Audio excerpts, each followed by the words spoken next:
Hello dear students, कैसे हैं आप सभी। आई होप आप सभी लोग बहुत ही बढ़िया होंगे। सो बच्चों, आज हम यहाँ पर बात करने वाले हैं principle of increase in entropy. ठीक है, तो स्टूडेंट्स आज का लेक्चर काफ़ी इम्पोर्टेंट रहने का आप सभी लोगों के लिए, तो इस लेक्चर को पूरा देखें। और जितने भी नए बच्चे हैं जिन्होंने हमारा यूट्यूब चैनल सब्सक्राइब नहीं किया है, बिल्कुल कर लें। ठीक है, तो स्टूडेंट्स देखो, बेसिकली हम यहाँ पर वेरीफाई करने वाले हैं, या ये कहिए हम यहाँ थ्योरेटिकली आपको ये बताने वाले हैं कि हमारे यूनिवर्स की जो एंट्रोपी है वो हमेशा इंक्रीज़ होती है।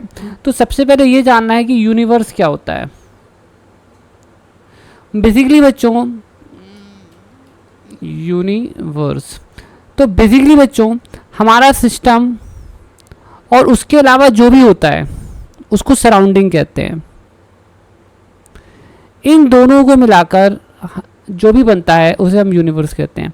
और कोई भी प्रोसेस अगर हमारे यूनिवर्स में होती है, ठीक है, सो इन दैट केस हमारी एंट्रोपी इंक्रीज होती है या कांस्टेंट रहती है। ठीक है, आइदर अवर एंट्रोपी इंक्रीजेस और इट रिमेन्स कांस्टेंट। तो अगर हमारी प्रोसेस रिवर्सिबल होगी तो हमारी जो एंट्रोपी है, ठीक है, वो कांस्टेंट रहती है सिस्टम की, मतलब change in entropy is equal to 0 होती है। ठीक है, और दूसरी बात होती है अगर हमारी कोई इरिवर्सिबल या नेचुरल प्रोसेस होती है तो उस केस में हमारी एंट्रोपी जो होती है वो इंक्रीज़ होती है। तो एंट्रोपी इंक्रीज़ होती है मतलब डेल्टा एस इक्वल टू होता है delta F minus delta I equals to, ठीक है, इज ग्रेटर देन 0, मतलब इंक्रीज़ हो रही है। तो इन जनरल हम कह सकते हैं इन दोनों स्टेटमेंट को मिलाकर कि डेल्टा एस जो होता है वो या तो ग्रेटर देन 0 होता है या तो इक्वल्स टू 0 होता है। मतलब हमारी विश्व की, हमारे यूनिवर्स की जो एंट्रोपी है वो हमेशा इंक्रीज़ हो रही है। जितनी भी प्रोसेस हो रही है हमारे यूनिवर्स में, हर एक प्रोसेस में हमारे सिस्टम की जो एंट्रोपी है वो इंक्रीज़ होती जा रही है। मतलब रैंडमनेस जो एंट्रोपी होती है that is also the measure of the disorder, ठीक है, और रैंडमनेस। तो हमारे सिस्टम, हमारे यूनिवर्स की जो एंट्रोपी है वो कंटिन्यूसली इंक्रीज़ होती जा रही है। ठीक है, ओके, तो इसी को कहते हैं principle of increase of entropy of the universe. अब हम इसे मैथमेटिकली समझेंगे कि ऐसा क्यों होता है। तो बच्चों, एंट्रोपी की मैथमेटिकल डेफिनेशन जो होती है वो होती है डेल्टा एस इक्वल टू होता है heat transferred at temperature T.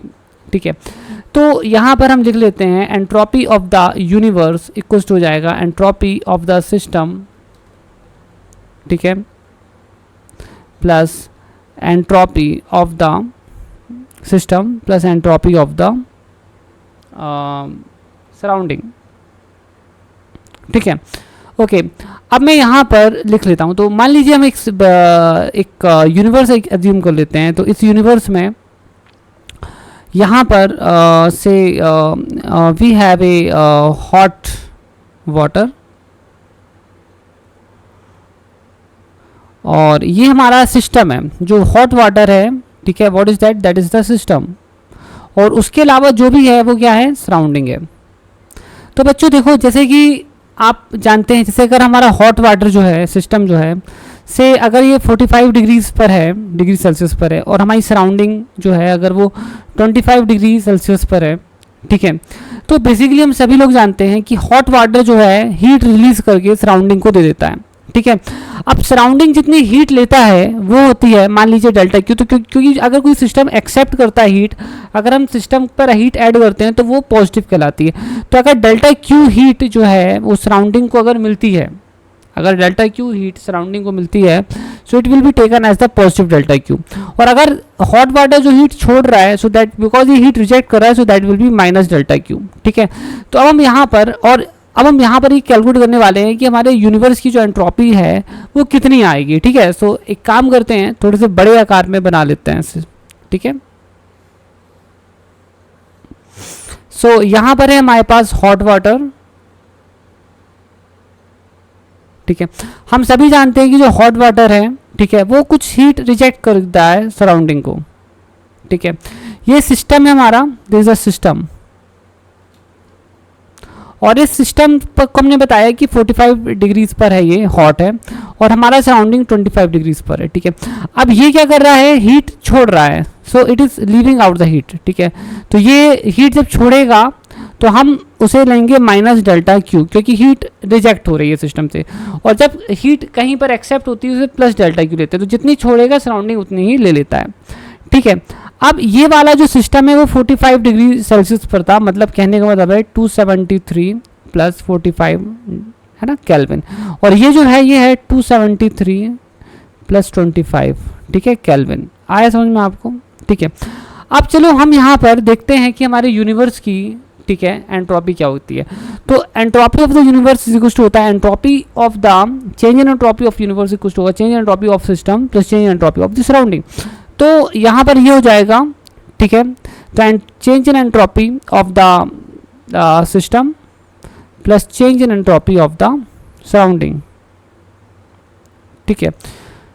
सो जो सिस्टम है, ठीक है, उसने डेल्टा क्यू हीट छोड़ दिया है ना, तो ये हमारा हो गया माइनस डेल्टा क्यू, ठीक है। और इसका जो टेम्परेचर है आप यहाँ से कैलकुलेट कर लीजिए 273 प्लस, ठीक है, 45, ठीक है, प्लस इसने हीट एक्सेप्ट की, so that is plus delta Q, ठीक है, अपॉन 273 प्लस 25। अब स्टूडेंट्स यहाँ पर आपको एक चीज़ समझनी है, वो मैं आपको बताता हूँ। देखिए ये वाला जो डिनोमिनेटर है छोटा है ना, और ये वाला डिनोमिनेटर बड़ा है, इसलिए ये वाली वैल्यू जो है बड़ी होगी, है ना, और ये वाली छोटी होगी। सो ये चीज़ आप अगर देख रहे हैं, ठीक है, अगर आप इसे देख रहे हैं तो ये क्वांटिटी बड़ी है ना, और ये क्वांटिटी छोटी है, तो this is going to be positive. इसका मतलब ये हो गया कि जो एंट्रोपी है हमारे यूनिवर्स की वो क्या है, पॉजिटिव है। तो मैंने आपको बताया ना कि ये एक नेचुरल प्रोसेस जो होती है, हम सभी लोग जानते हैं कि हॉट वाटर जो है वो ठंडा हो रहा है, तो आप देख सकते हैं कि एंट्रोपी इंक्रीज हो रही है। तो हमारा यूनिवर्स में जितनी भी नेचुरल प्रोसेस होती है, जितनी भी रिवर्सिबल प्रोसेस होती है, उन सभी में हमारी एंट्रोपी जो होती है वो इंक्रीज होती है। इसी को हम कहते हैं principle of increase in entropy. वैसे तो मैंने एक छोटा सा एग्जाम्पल से आपको समझाया, बट एक्चुअली में इन जनरल ये सभी केसेस में ट्रू है। तो कोई भी अगर रिवर्सिबल प्रोसेस होगी तो एंट्रोपी कांस्टेंट रहती है और चेंज इन एंट्रोपी 0 हो जाता है, बट कोई इरिवर्सिबल या कोई नेचुरल प्रोसेस है, ठीक है, उसमें एंट्रोपी इंक्रीज होती है, ठीक है। और जब एंट्रोपी इंक्रीज होती है ना, तो प्रोसेस उसी डायरेक्शन में होता है जिस डायरेक्शन में एंट्रोपी इंक्रीज होता है, मतलब जिस ऐसी प्रोसेस जिसमें हमारी एंट्रोपी इंक्रीज हो रही हो ना, प्रोसेस उसी डायरेक्शन में होता है ना, ठीक है। तो हमारा हॉट वाटर कोल्ड ही होगा, ऐसा कभी नहीं हो सकता कि कोल्ड वाटर हॉट हो जाए, ठीक है, क्योंकि कोल्ड वाटर अगर हॉट होगा ना तो एंट्रोपी डिक्रीज हो जाएगी यूनिवर्स की, तो वैसा कभी नहीं हो सकता, ठीक है। So I hope so that this is well clear to you, ठीक है। मैंने इसके पहले भी कुछ वीडियोस बनाए हैं सेकंड लॉ ऑफ थर्मोडायनेमिक्स और एंट्रोपी के ऊपर, वो भी आप हमारे यूट्यूब चैनल पर जाकर देख सकते हैं, ठीक है बच्चों। Thank you so much for giving your this much precious time. Take care, bye bye. और अगर आपने यहाँ तक देख लिया, अगर आपको वीडियो पसंद आता है तो प्लीज़ हमारे चैनल को सब्सक्राइब जरूर करें।